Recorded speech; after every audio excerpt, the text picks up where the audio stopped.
Today we're doing surgery on this beautiful little leopard gecko. She came in because the owner noticed a lump on her face just behind her eye that was getting bigger. At first, to the owner, it looked like a simple little lump, but it's actually a facial abscess, and it's pressing into the tissues around her eye. In leopard geckos, these abscesses often start from an eye-related issue, things like stuck shed around the eye, debris under the lid, or a blocked tear duct. Bacteria get trapped in those spaces and an infection builds up around or behind the eye and spreads in the surrounding facial tissue. Once this little one was safely anesthetized, we made a small incision to open the abscess and begin flushing it thoroughly with warm, sterile saline. In reptiles, pus doesn't stay liquid. It forms a thick, solid mass that must be physically removed. We use fine forceps to gently extract the firm core and flushed again until the tissue looked clean, repeating the process. During this, a culture was also collected with a cotton swab that was sterile, and that's submitted to the lab, and it will tell us what bacteria is growing in here and what antibiotics will safely and effectively treat it. In this case, we're leaving the incision open to heal by second intention. This allows any remaining fluid to drain naturally as the tissue heals.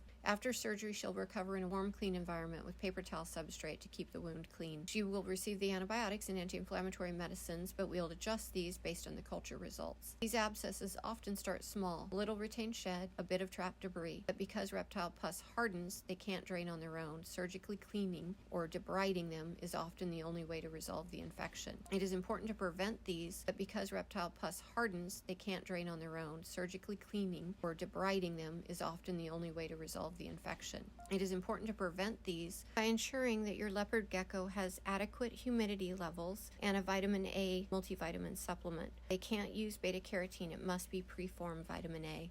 This little one's doing great, and her appetite's back to normal, her eyes looking clean and clear, the swelling is resolving. With prompt care, this can be a simple fix, but it can grow into a big problem if ignored.